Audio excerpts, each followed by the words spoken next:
Welcome to rhythm of learning. LGS മോഡലിലുള്ള 27ാമത്തെ question പേപ്പറാണ് നമ്മൾ ഇന്ന് പഠിക്കണേ. ഇന്ന് പഠിക്കാൻ പോകുന്നത് 70/2025 എന്ന ക്വസ്റ്റ്യൻ പേപ്പർ കോഡിലുള്ളതാണ് കേട്ടോ. അതായത് 2025-ലാണ് ഈ പരീക്ഷ നടന്നിട്ടുള്ളത്. LGSന്റെ അതേ മോഡലാണ്. ഇനി 3 ക്വസ്റ്റ്യൻ പേപ്പറും കൂടെ കഴിഞ്ഞാൽ 30 ദിവസം കഴിഞ്ഞു. അപ്പോൾ 30 ദിവസത്തെ ക്വസ്റ്റ്യൻ പേപ്പറിന്റെ പഠനം കഴിഞ്ഞ് കഴിഞ്ഞാൽ പിന്നെ നമുക്ക് റിവിഷൻ ക്ലാസ്സിലേക്ക് പോകാം. അപ്പൊ ക്ലാസ്സിലേക്ക് കടന്നാലോ? ഫസ്റ്റ് ക്വസ്റ്റ്യൻ എന്താണ്? ചുവടെ തന്നിട്ടിരിക്കുന്ന സംഭവങ്ങളെ കാലഗണനാക്രമത്തിൽ ആക്കുക എന്നാണ് പറഞ്ഞിരിക്കുന്നത്.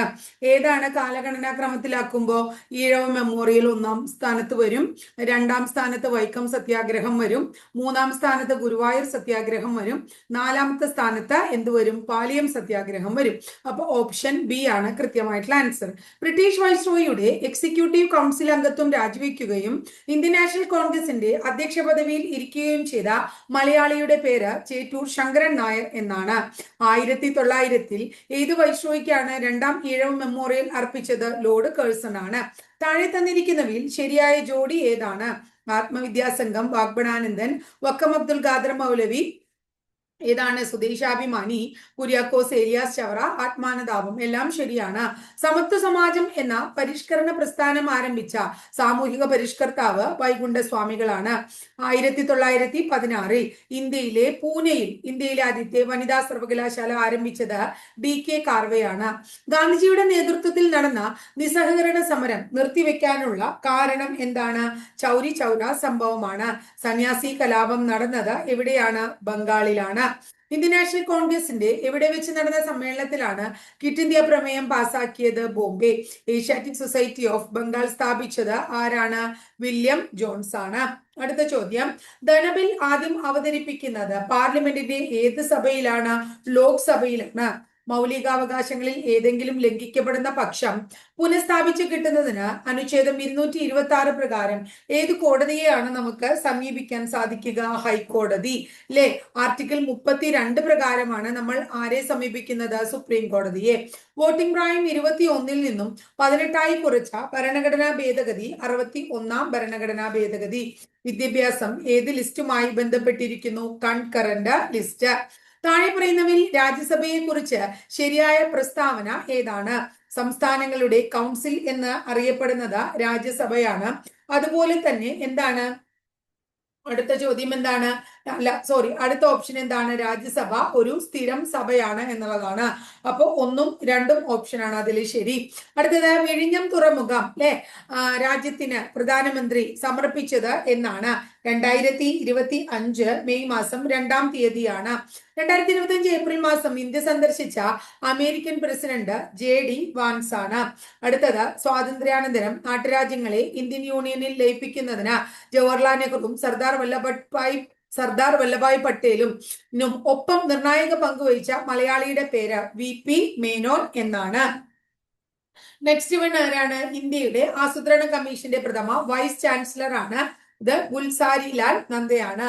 ഏത് രാജ്യവുമായാണ് 1954-ൽ ഇന്ത്യ പഞ്ചശീല കരാർ ഒപ്പിട്ടത്? ചൈനയുമായാണ്. അടുത്തത്, മിസൈൽ മാൻ ഓഫ് ഇന്ത്യ എന്ന് വിളിക്കുന്നത് ആരെയാണ്? ഡോക്ടർ APJ അബ്ദുൽ കലാമിനെയാണ്. ഇന്ത്യയിൽ ഭാഷാടിസ്ഥാനത്തിൽ രൂപപ്പെട്ട ആദ്യത്തെ സംസ്ഥാനം ഏതാണ്? ആന്ധ്രാപ്രദേശ് ആണ്. പ്രധാനമന്ത്രി നരേന്ദ്രമോദി പാർലമെന്റിൽ പ്രതിനിധീകരിക്കുന്ന ലോക്സഭാ മണ്ഡലം ഏതാണ്? വാരണാസിയാണ്. ISROന്റെ ഇപ്പോഴത്തെ ചെയർമാൻ ഡോക്ടർ V നാരായണനാണ്. ഇന്ത്യയിലെ വിവിധ നദീതട പദ്ധതികളും അവയുടെ നദികളും ചുവടെ ചേർത്തിരിക്കുന്നു. ശരിയായ ജോഡികൾ ഏതാ? ഹീരാക്കുഡ് ഡാം എവിടെയാണ്? ഹീരാക്കുഡ് ഒറീസയിലാണ്. അല്ലെ? മഹാനദിയിലാണ് ഹീരാക്കുഡ്. അടുത്തത്, രണ്ടാമത്തത്, സർദാർ സരോവർ എവിടെയാണ്? നർമ്മദയിലാണ്. അടുത്തത് ഏതാണ്? കൃഷ്ണരാജ സാഗർ ഡാം എവിടെയാണ്? കാവേരിയിലാണ്. അല്ലെ? കൃഷ്ണരാജ സാഗർ ഡാം. അടുത്തത്, നിസാം സാഗർ എവിടെയാണ്? നിസാം സാഗർ ഗോദാവരിയിലാണ്. അടുത്ത ചോദ്യം എന്താണ്? കേരളത്തിലെ ഏറ്റവും വിസ്തൃതമായ ബയോസ്ഫിയർ റിസർവിന്റെ പേര് എന്താണ്? അഗസ്ത്യമല ബയോസ്ഫിയർ റിസർവ് എന്നാണ്. പുനർഗേഹം പദ്ധതിയുടെ ഗുണഭോക്താക്കൾ ആരാണ്? മത്സ്യത്തൊഴിലാളി കുടുംബങ്ങളാണ്. അടുത്തത് തിരുവിതാംകൂറിലെ ആദ്യത്തെ റെയിൽവേ ലൈൻ ഏതാണ്? തിരുവിതാംകൂറിലെ ആദ്യത്തെ റെയിൽവേ ലൈനിന്റെ പേര് കൊല്ലം ചെങ്കോട്ട എന്നതാണ്. ഹിമാലയ പർവ്വത നിരയായ ഹിമാദ്രിയുടെ സവിശേഷതകൾ അല്ലാത്തത് ഏതാണ്? ഒന്ന്, ലോകത്തിൽ ഏറ്റവും കൂടുതൽ മഴ ലഭ്യമാകുന്നു എന്നതും. അടുത്തത് നാലാമത്തത് എന്താണ്? നിരപ്പായ താഴ്വരകളായ ഡൂണുകൾ കാണപ്പെടുന്നു എന്നതുമാണ്. മലബാറിലെ ആദ്യത്തെ ഡീസൽ വൈദ്യുത നിലയം ഏതാണ്? നല്ലളമാണ്. അടുത്തത് 2027 ഒളിമ്പിക്സ് സ്പോർട്സ് ഗെയിംസിൽ ആതിഥേയത്വം വഹിക്കുന്ന രാജ്യം ഏതാണ്? സൗദി അറേബ്യയാണ്. കേരളത്തിലെ ദേശീയോദ്യാനങ്ങളുമായി ബന്ധപ്പെട്ട് ചുവടെ നൽകിയിരിക്കുന്ന വിവരങ്ങളിൽ ശരിയായ രീതിയിൽ ക്രമപ്പെടുത്തുക എന്നതാണ്. പാമ്പാടും ചോല ഏറ്റവും ചെറിയ ദേശീയോദ്യാനം. മതികെട്ടാൻ ചോല 2003 ദേശീയോദ്യാനമായി മാറി. അടുത്തത് എന്താണ്? ഇരവികുളം. ഇരവികുളം എന്താണ്? ഇരവികുളത്താണ് എന്തിനെ കാണപ്പെടുന്നത്? നീലഗിരി താറിനെ കാണപ്പെടുന്നത് അല്ലെ. അതുപോലെ സൈലന്റ് വാലി. സൈലന്റ് വാലിയാണ് നീലഗിരി കുന്നുകളില്. ഇനി അടുത്ത ചോദ്യം, ലോകത്തിന്റെ പല ഭാഗങ്ങളിൽ പ്രാദേശികമായ താപമർദ്ദ വ്യതിയാനങ്ങൾ മൂലമുണ്ടാകുന്ന കാറ്റുകളാണ് പ്രാദേശികവാദങ്ങൾ. ഉത്തരേന്ത്യൻ സമതലത്തിൽ വീശുന്ന പ്രാദേശികവാദമായ ഉഷ്ണക്കാറ്റിനെ ഏത് പേരിട്ടാണ് വിളിക്കുന്നത്? ലു. പെരിയാർ നദിയെ കുറിച്ച് ശരിയായ പ്രസ്താവനകൾ തെരഞ്ഞെടുക്കുക എന്നതാണ് പറയുന്നത്. ഇത് PSC ഡിലീറ്റ് ചെയ്തു. കേരളത്തിൽ ഏറ്റവും നീളം കൂടിയതും കേരളത്തിന്റെ ജീവരേഖ എന്നറിയപ്പെടുന്നതും പ്രാചീന കാലത്ത് ബാരിസ് എന്നറിയപ്പെടുന്നു. ബാരിസ് ഒന്നും പെരിയാറല്ല അല്ലെ. ഇനി അടുത്തത് എന്താണ്? പശ്ചിമഘട്ട മലനിരകളിലെ ഭാഗമായി തമിഴ്നാട്ടിലെ സുന്ദരമലയിലെ ശിവഗിരി കുന്നുകളിൽ നിന്നാണ് ഉത്ഭവിക്കുന്നത്. അപ്പൊ ഏതായാലും ഈ ക്വസ്റ്റ്യൻ ഇത് പെരിയാറിനെ കുറിച്ച് ടീച്ചർ മുമ്പ് പഠിപ്പിച്ചിട്ടുള്ളതാണ്. എന്നാലും കേരളത്തിലെ ഏറ്റവും നീളം കൂടിയ നദിയാണ്. 144 കിലോമീറ്റർ ആണ്. സഹ്യപർവ്വതത്തിലെ ശിവഗിരി മലയിൽ നിന്നാണ് ഇത് ഉത്ഭവിക്കുന്നത് അല്ലെ. അതുപോലെ തന്നെ കേരളത്തിൽ ഏറ്റവും കൂടുതൽ ജലം വഹിക്കുന്നു. കേരളത്തിന്റെ ജീവരേഖ എന്നറിയപ്പെടുന്നു.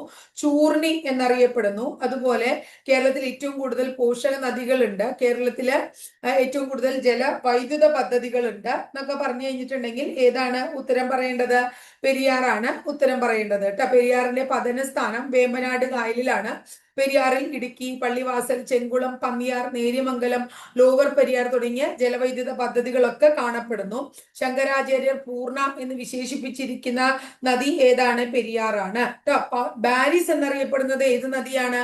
പമ്പ നദിയെയാണ് ഏതിന് വിളിക്കുന്നത്? ബാരിസ് എന്നൊക്കെ വിളിക്കുന്നത്. ഇനി അടുത്ത ചോദ്യം, കെ സ്മാർട്ട് എന്തുമായി ബന്ധപ്പെട്ടിരിക്കുന്നു? തദ്ദേശ സ്വയംഭരണ സ്ഥാപനങ്ങളുടെ കാര്യക്ഷമതയും സുതാര്യതയും വർദ്ധിപ്പിക്കുന്നതിന് ലക്ഷ്യമിട്ട പദ്ധതിയുടെ പേരാണ് കെ സ്മാർട്ട് എന്ന് പറയുന്നത്. കഴിഞ്ഞ ദിവസം കെ സ്മാർട്ടിനെ കുറിച്ച് ടീച്ചർ ക്ലാസ് എടുത്തിട്ടുണ്ടായിരുന്നു. അടുത്തത്, നെല്ലിക്കാമ്പെട്ടി ഗെയിം സാങ്ച്വറി ഏത് കാലങ്ങളിൽ എന്നത് ആദ്യകാലങ്ങളിൽ അറിയപ്പെട്ടിരുന്ന വന്യജീവി സങ്കേതം, അതായത് പെരിയാർ വന്യജീവി സങ്കേതം അല്ലെങ്കിൽ പെരിയാർ ടൈഗർ റിസർവ് പണ്ട് കാലത്ത് അറിയപ്പെട്ടിരുന്ന നെല്ലിക്കാമ്പെട്ടി എന്നാണ്. അതുപോലെ തന്നെ തേക്കടി വന്യജീവി സങ്കേതം എന്നൊക്കെ ഇതിന്റെ പേര് തന്നെയാണ്. ഇന്ത്യയിലെ ആദ്യത്തെ സമ്പൂർണ്ണ ഡിജിറ്റൽ സാക്ഷരത നേടിയത് പുല്ലമ്പാറ പഞ്ചായത്താണ്. പുല്ലമ്പാറ പഞ്ചായത്ത്. കുങ്കുമപ്പൂ കൃഷിക്ക് ഏറ്റവും അനുയോജ്യമായതും കാശ്മീർ താഴ്വരയിലെ ഹിമാനികൾ നിക്ഷേപിക്കപ്പെടുന്നതുമായ മണൽ നിറഞ്ഞ ജൈവാംശമുള്ള മണ്ണിനെ വിളിക്കുന്ന പേര് കരേവാസ് മണ്ണ് എന്നാണ്. അടുത്തത്, ഈർപ്പരഹിതമായ കാറ്റിന്റെ ദിശയ്ക്ക് ഈർപ്പവാഹിയായ കാറ്റിന്റെ ദിശയ്ക്ക് അഭിമുഖമായി നിൽക്കുന്ന പർവ്വതങ്ങൾ കാറ്റിനെ തടഞ്ഞു നിർത്തുന്നത് കാരണം ആ പ്രദേശങ്ങളിൽ വലിയ തോതിൽ മഴ ലഭ്യമാകുന്നു. അതുകൊണ്ട് തന്നെ മറുഭാഗത്ത് മഴ കുറയുകയും ഇത്തരത്തിൽ മഴ കുറഞ്ഞ പ്രദേശങ്ങളെ അറിയപ്പെടുന്നത് എന്താണ്? മഴ നിഴൽ പ്രദേശങ്ങൾ എന്നാണ്. അടുത്ത ചോദ്യം, വേമ്പനാട് കായലുമായി ബന്ധപ്പെട്ട് നൽകിയിരിക്കുന്ന വിവരങ്ങളിൽ തെറ്റായത് ഏതാണ് തെറ്റ്? ഏതൊക്കെയാണ്? ഓപ്ഷൻ എ ആണ് ഇതില് തെറ്റ് പറയുന്നത്. 1, കല്ലടയാറിന്റെ പതന സ്ഥാനമാണ് എന്നുള്ളതും മൺട്രോ തുരുത്ത് സ്ഥിതി ചെയ്യുന്നു എന്നുള്ളതും. അപ്പോൾ 1ഉം 4ഉമാണ് ഇതിൽ തെറ്റ് പറയുന്നത്. 41, ഓപ്പറേഷൻ ബ്രഹ്മ എന്ന ദൗത്യത്തിന്റെ ലക്ഷ്യം എന്താണ്? മ്യാൻമാറിൽ ഉണ്ടായ ഭൂകമ്പത്തിൽ അടിയന്തര മാനുഷിക സഹായം നൽകുന്നതിന് ഇന്ത്യൻ സൈന്യം ആരംഭിച്ച ദൗത്യത്തിന്റെ പേരാണ് ഇത് കേട്ടോ. ഇനി അടുത്തത്, കേരളത്തിലെ ഏറ്റവും വലിയ മത്സ്യബന്ധന തുറമുഖവും ഇൻഡോ നോർവീജിയൻ പ്രോജക്റ്റ് എന്നറിയപ്പെടുന്ന തുറമുഖവും ഏതാണ്? നീണ്ടകരയാണ് അല്ലെ. നീണ്ടകര എവിടെയാണ്? കൊല്ലം ജില്ലയിലാണ് നീണ്ടകര. കേരളത്തിൽ വനമേഖലയുമായി ബന്ധപ്പെട്ട് നൽകിയിരിക്കുന്ന പ്രസ്താവനകളിൽ ശരിയായത് തെരഞ്ഞെടുക്കാനാണ് പറഞ്ഞിരിക്കുന്നത്. അതില് ഓപ്ഷൻ എ ആണ് ശരി. ഓപ്ഷൻ എ എന്ന് പറയുമ്പോൾ 3ഉം 4ഉം ശരിയാണ്. സൈലന്റ് വാലി ഒരു ഉഷ്ണമേഖലാ നിത്യഹരിത വനപ്രദേശമാണ് എന്നുള്ളതും കേരളത്തിൽ വനഭൂമി ഏറ്റവും കൂടുതലുള്ളത് ഇടുക്കി ജില്ലയിലാണ് എന്നുള്ളതും ശരിയാണ്. അടുത്തത് 44ാമത്തെ ചോദ്യം ചേരുംപടി ചേർക്കാനാണ് പറയുന്നത്. അതായത് ഓപ്ഷൻ സി ആണ് ഇതിലെ ശരിയായിട്ടുള്ള ആൻസർ. ഒന്ന് കരുമാടിക്കുട്ടൻ സ്മാരകം. എവിടെയാണ് കരുമാടിക്കുട്ടൻ സ്മാരകം? ആലപ്പുഴയിലാണ്. അടുത്തത് ചന്ദ്രഗിരി കോട്ട. ചന്ദ്രഗിരി കോട്ട എവിടെയാണ്? കാസർഗോഡ് ജില്ലയിലാണ്. അടുത്ത പുനലൂർ തൂക്കുപാലം എവിടെയാണ്? പുനലൂർ തൂക്കുപാലം കൊല്ലം ജില്ലയിലാണ്. വാഗൺ ട്രാജഡി എവിടെയാണ്? വാഗൺ ട്രാജഡി സ്മാരകം സ്ഥിതി ചെയ്യുന്നത് മലപ്പുറത്താണ്. ഇനി അടുത്തത് 45ാമത്തെ ചോദ്യം ഏതാണ്? താഴെ തന്നിരിക്കുന്നതിൽ നിന്നും ശരിയായവ കണ്ടെത്തുക എന്നാണ് പറയുന്നത്. ബൂവർ കലാപം ദക്ഷിണാഫ്രിക്കയിലും അതുപോലെ തന്നെ രക്തരഹിത വിപ്ലവം ഇംഗ്ലണ്ടിലും 2ഉം 4ഉമാണ് ശരിയായത്. കോഴിക്കോടിനെ കുറിച്ച് പരാമർശിക്കുന്ന സംസ്കൃത സന്ദേശ കാവ്യത്തിന്റെ പേര് കോകില സന്ദേശം എന്നാണ്. കോകില സന്ദേശം. ഭൂമിയുടെ ഉള്ളറയിലെ വിവിധ പാളികളുടെ പേരുകളാണ് ചുവടെ ചേർത്തിരിക്കുന്നത്. ഭൂമിയുടെ അവയെ ഉപരിതലത്തിൽ നിന്നും ഉള്ളിലേക്ക് എന്ന തരത്തിൽ ക്രമപ്പെടുത്തുക. ഭൂവൽക്കം, മാൻഡിൽ, പുറക്കാമ്പ്, അകക്കാമ്പ്. ഭൂവൽക്കം, മാൻഡിൽ, പുറക്കാമ്പ്, അകക്കാമ്പ്. ഇനി അടുത്തത് 48ാമത്തെ ചോദ്യമാണ്. താഴെ പറയുന്ന പ്രസ്താവനകളിൽ തെറ്റായവ കണ്ടെത്തുക എന്നാണ് പറയുന്നത്. ഏതൊക്കെയാണ്? 1, അതുപോലെ തന്നെ 4, അതുപോലെ തന്നെ 6. ഇതൊക്കെ തെറ്റാണ് കേട്ടോ. അതായത് സംസ്ഥാന സർക്കാരുകൾക്ക് മാത്രമായി ചില തെറ്റായവ കണ്ടെത്തുക കേട്ടോ. ഇന്ത്യയിലുള്ള ഒരാൾക്ക് ദേശീയ പൗരത്വത്തിന് പുറമെ സംസ്ഥാന പൗരത്വം കൂടി ഉണ്ടാവും. നമ്മുടെ ഭരണാധികാരികൾക്ക് മേൽ ആരും നിയന്ത്രണമില്ല. ഇതൊക്കെ തെറ്റാണ് കേട്ടോ.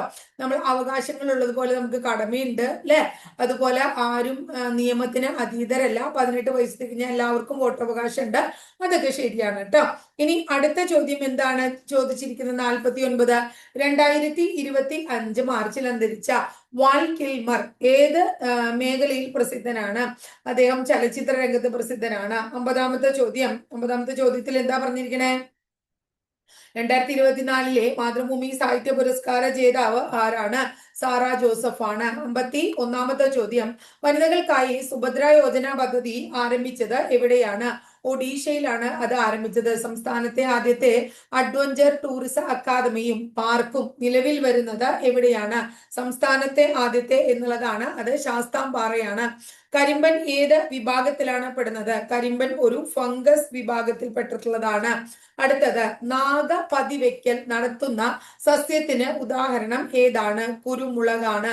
മനുഷ്യ ശരീരത്തിൽ ആന്തര സമസ്ഥിതി പാലനത്തിനെ സഹായിക്കുന്ന മസ്തിഷ്കത്തിന്റെ ഭാഗം ഏത് എന്ന് ചോദിച്ചു കഴിഞ്ഞാൽ ഹൈപ്പോ തലാമസ് ആണ് ശരിയായിട്ടുള്ള ഉത്തരം. പക്ഷേ PSC അത് ഡിലീറ്റ് ചെയ്യാണ് ചെയ്തത് കേട്ടോ. ഇനി അടുത്ത ചോദ്യം ശരിയായ ഉത്തരം ഹൈപ്പോ തലാമസ് ആണ്. 55. കേന്ദ്ര കിഴങ്ങുവിള ഗവേഷണ കേന്ദ്രം സ്ഥിതി ചെയ്യുന്നത് എവിടെയാണ്?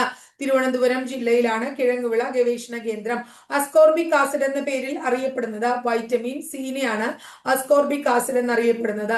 സിംല കരാർ ഏത് രാജ്യങ്ങൾ തമ്മിലുള്ള ഉടമ്പടിയാണ്? ഇന്ത്യയും പാകിസ്ഥാനും തമ്മിലുള്ള ഉടമ്പടിയെ വിളിക്കുന്ന പേരാണ് സിംല കരാർ. യുനെസ്കോ അംഗീകാരം ലഭിച്ച കേരളീയ കലാരൂപങ്ങൾ ഏതാണ്? 1 കൂടിയാട്ടമാണ് ശരിയായിട്ടുള്ള ആൻസർ. അടുത്തത് കോൺവെക്സ് ദർപ്പണവുമായി ബന്ധപ്പെട്ട് താഴെ തന്നിരിക്കുന്ന പ്രസ്താവനകളിൽ ശരിയായത് കണ്ടെത്തുക എന്നതാണ് പറയുന്നത്. 2 പ്രസ്താവന 2ഉം അതുപോലെ തന്നെ 4ഉമാണ് ശരിയായിട്ടുള്ളത്. വാഹനങ്ങളിൽ റിയർ വ്യൂ മിററായി കോൺവെക്സ് ദർപ്പണം ഉപയോഗിക്കുന്നു. പ്രതിപതന തലം 3 അല്ല 4 ആണ്. പ്രതിപതന തലം പുറത്തേക്ക് ഉന്തി നിൽക്കുന്ന ഗോളീയ ദർപ്പണമാണ് കോൺവെക്സ് ദർപ്പണം. അപ്പോ 2ഉം 4ഉമാണ് ശരി. താഴെ തന്നിരിക്കുന്നവയിൽ ശാസ്ത്രജ്ഞരും കണ്ടുപിടുത്തങ്ങളും ശരിയായ ജോഡികൾ തെരഞ്ഞെടുക്കുക എന്നതാണ് പറയുന്നത്. ശാസ്ത്രജ്ഞരും കണ്ടുപിടുത്തങ്ങളും അതിൽ ശരിയായ ജോഡി തെരഞ്ഞെടുക്കാൻ പറയുമ്പോൾ ഇലക്ട്രോൺ കണ്ടുപിടിച്ചത് JJ തോംസൺ ആണെന്നുള്ളത് ശരിയായിട്ടുള്ള ആൻസർ ആണ്. 62 താഴെ പറയുന്നവയിൽ പദാർത്ഥങ്ങളിൽ ഏതിൽ നിന്നാണ് ഏറ്റവും എളുപ്പത്തിലും വേഗത്തിലും ചെലവ് കുറഞ്ഞ രീതിയിലും സിങ്ക് വേർതിരിച്ചെടുക്കാൻ കഴിയുന്നത്? കലാമിൻ. അടുത്ത് താഴെ തന്നിരിക്കുന്ന പ്രസ്താവനകൾ ഏത് മൂലകത്തെ സൂചിപ്പിക്കുന്നു എന്നുള്ളതാണ്. അതായത് ന്യൂട്രോൺ കാണപ്പെടുന്നില്ല, മാസ് നമ്പർ 1 ഹെൻറി കാവൻഡിഷ് ആണ് ഈ മൂലകം കണ്ടെത്തിയത്. ഏതാണത്? ഹൈഡ്രജൻ ആണ്. അടുത്ത ചോദ്യം, താപപ്രേഷണവുമായി ബന്ധപ്പെട്ട് താഴെ തന്നിരിക്കുന്ന പ്രസ്താവനകളിൽ ശരിയായത് തെരഞ്ഞെടുക്കുക. തന്മാത്രകളുടെ യഥാർത്ഥ സ്ഥാനമാറ്റം മുഖേന താപപ്രേഷണം ചെയ്യപ്പെടുന്നു. തന്മാത്രകളുടെ യഥാർത്ഥത്തിലുള്ള സ്ഥാനമാറ്റമില്ലാതെ താപപ്രേഷണം ചെയ്യപ്പെടുന്നു. മാധ്യമത്തിന്റെ സഹായമില്ലാതെ താപപ്രേഷണം ചെയ്യപ്പെടുന്നു. അപ്പൊ ഇത് എല്ലാം ശരിയാണ്. ഇനി 65-ാമത്തെ ചോദ്യം, 2023 രസതന്ത്ര നോബൽ സമ്മാനം ലഭിച്ചത് എന്തിന്റെ കണ്ടുപിടുത്തത്തിനാണ് എന്നുള്ളതാണ്. Quantum dots. DRDOയുടെ ഇപ്പോഴത്തെ ചെയർമാൻ ആരാണ്? രാജേഷ് കുമാർ സിംഗ് ആണ്. ഇതിൽ ഉത്തരമില്ല കേട്ടോ. രാജേഷ് കുമാർ സിംഗ് ട്ടാ, ഇദ്ദേഹമാണ് DRDO, defence research and development organisation അല്ലെ. 1958 DRDO രൂപീകൃതമായത്. 1958 എവിടെയാണ് ആസ്ഥാനം? ന്യൂഡൽഹിയാണ് DRDOയുടെ ആസ്ഥാനം എന്ന് പറയുന്നത്. ശക്തിയുടെ ഉത്ഭവം ശാസ്ത്രമാണ്. ഇവരുടെ ആപ്തവാക്യം അതാണ്. ശക്തിയുടെ ഉത്ഭവം എന്താണ്? ശാസ്ത്രമാണ് എന്നുള്ളതാണ് DRDOയുടെ ആപ്തവാക്യമായിട്ട് പറയുന്നത്. 67-ാമത്തെ ചോദ്യം, താഴെ തന്നിരിക്കുന്നതിൽ ഏതാണ് ഇന്ത്യയിൽ ഉൾപ്പെടാത്ത ഇക്കോളജിക്കൽ സ്പോട്ട് എന്നുള്ളത്? ഈ ഇക്കോളജിക്കൽ സ്പോട്ട് എല്ലാം ഇവിടെ ഉൾപ്പെടുന്നതാണ് എന്നുള്ളത് കൊണ്ട് PSC ഇത് ഡിലീറ്റ് ചെയ്തു. അപ്പൊ ഇന്ത്യയിൽ ഉൾപ്പെടുന്ന ഇക്കോളജിക്കൽ സ്പോട്ടുകളാണ് പശ്ചിമഘട്ടവും സുന്ദർലാൻഡും ഇന്തോ ബർമയും വടക്ക് കിഴക്കൻ ഹിമാലയം ഒക്കെ തന്നെ കേട്ടോ. ഇനി അടുത്ത ചോദ്യം എന്താണ്? മലമ്പനി രോഗകാരിയായ പ്ലാസ്മോഡിയം ഏത് വിഭാഗത്തിലാണ് പെടുന്നത്? പ്ലാസ്മോഡിയം ഒരു പ്രോട്ടോസോവയാണ്. വൈഡാൽ പരിശോധന അഥവാ വൈഡാൽ ടെസ്റ്റ് ഏത് രോഗത്തെ തിരിച്ചറിയാനായിട്ടാണ് ഉപയോഗിച്ചിരിക്കുന്നത്? ഏത് രോഗത്തെ? അതായത് സാൽമൊണല്ല ടൈഫി. ഏത് രോഗകാരിയെ തിരിച്ചറിയാനാണ്? സാൽമൊണല്ല ടൈഫി എന്ന് പറയുന്ന രോഗകാരിയാണ് ടൈഫോയിഡ് ടെസ്റ്റ്, ടൈഫോയിഡിനുള്ളത് അല്ലെ. രക്തത്തിൽ കാണപ്പെടുന്ന ഫാഗോസൈറ്റിക് കോശം ഏതാണ്? മോണോസൈറ്റ് ആണ്. ഒരു കാർഡിയാക് സൈക്കിൾ പൂർത്തീകരിക്കാൻ ആവശ്യമായിട്ടുള്ളത് എത്ര സമയമാണ്? 0.8 സെക്കൻഡ് ആവശ്യമാണ്. എലിപ്പനിക്ക് കാരണമായിട്ടുള്ള രോഗകാരി ആരാണ്? ലെപ്റ്റോസ്പൈറയാണ്. അടുത്ത ചോദ്യം, ക്ഷയരോഗം പ്രതിരോധിക്കാൻ ഏത് വാക്സിൻ ഉപയോഗിക്കുന്നു? BCG വാക്സിൻ ഉപയോഗിക്കുന്നു. 74 രക്തത്തിലെ കാൽസ്യത്തിന്റെ സാധാരണ അളവ് 9 to 11 ആണ്. മസ്തിഷ്കത്തെ പൊതിഞ്ഞു കാണുന്ന സ്തരപാളി ഏതാണ്? മെനിഞ്ചസ് എന്നുള്ളതാണ്. മുറിവുണക്കുമ്പോൾ രക്തം കട്ടപിടിക്കാൻ സഹായിക്കുന്ന ജീവകം ഏതാണ്? ജീവകം K ആണ്. ലോക പ്രകൃതി സംരക്ഷണ ദിനം എന്നാണ്? ജൂലൈ 28 പ്രമേഹം ബാധിച്ച കുട്ടികൾക്ക് സൗജന്യ ചികിത്സ നൽകുന്നതിന് കേരള ആരോഗ്യ വകുപ്പ് രൂപീകരിച്ച പദ്ധതിയുടെ പേര് എന്താണ്? മിഠായി എന്നാണ്. അമീബിക് മെനിഞ്ചോ എൻസെഫലൈറ്റിസിന് കാരണമായ രോഗകാരി ആരാണ്? ഏതാണ്? നമ്മുടെ നെയ്ക്ലേരിയ ഫൗലേരി എന്നുള്ളതാണ്. 2023 കേരളത്തിലെ ആരോഗ്യ മേഖലയിലെ നൂതന സാങ്കേതിക വിദ്യകൾക്കുള്ള ഡിജിറ്റൽ ട്രാൻസ്ഫോർമേഷൻ അവാർഡ് ലഭിച്ചത് ഏത് ആരോഗ്യ പദ്ധതിക്കാണ്? ആശാധാര എന്ന് പറയുന്ന ആരോഗ്യ പദ്ധതിക്കാണ്. അപ്പൊ ഇത്രയാണ് ഇന്നത്തെ ക്വസ്റ്റ്യൻസ്. ഇനി നമുക്ക് 3 ക്വസ്റ്റ്യൻ പേപ്പറും കൂടി ഉള്ളൂ. 2025 3 ക്വസ്റ്റ്യൻ പേപ്പറും കൂടി നമുക്ക് പഠിക്കണം. അപ്പോ അതിനു മുമ്പ് നമ്മളിപ്പോ 2026 പഠിച്ചിട്ടുണ്ട്, 23 പഠിച്ചിട്ടുണ്ട്, 24 25 അങ്ങനെയായിട്ടാണ് നമ്മൾ ഇപ്പോ 27 ക്വസ്റ്റ്യൻ പേപ്പറോളം നമ്മൾ പഠിച്ചു പോയത്. അപ്പോ നമ്മൾ 30 ക്വസ്റ്റ്യൻ പേപ്പർ പഠിക്കുമ്പോൾ 2400 ക്വസ്റ്റ്യൻസും ആദ്യത്തെ ക്വസ്റ്റ്യൻ പേപ്പറിലൊക്കെ ടീച്ചർ അനുബന്ധ വസ്തുക്കൾ പറയാറുണ്ട്. ഇപ്പൊ നമ്മൾ പഠിച്ചത് തന്നെ പിന്നെയും പറയണ കാരണമാണ് പലതും ടീച്ചർ പറയാത്തത്. അപ്പൊ ഇനി നിങ്ങൾ ടോപ്പിക്സും അതുപോലെ തന്നെ ക്വസ്റ്റ്യൻ പേപ്പറിന്റെ ക്ലാസ്സും നമ്മുടെ റിവിഷനൊക്കെ ആവുമ്പോൾ എങ്ങനെയായാലും 80 ഔട്ട് ഓഫ് 80 PSC ഒന്നും ഡിലീറ്റ് ചെയ്തില്ലെങ്കിൽ അത്ര മാർക്ക് നിങ്ങൾക്ക് തീർച്ചയായിട്ടും നേടാനായിട്ട് സാധിക്കുന്നുള്ളത് ഉറപ്പാണ്. ആത്മവിശ്വാസത്തോടു കൂടി പഠിക്കുക കേട്ടോ.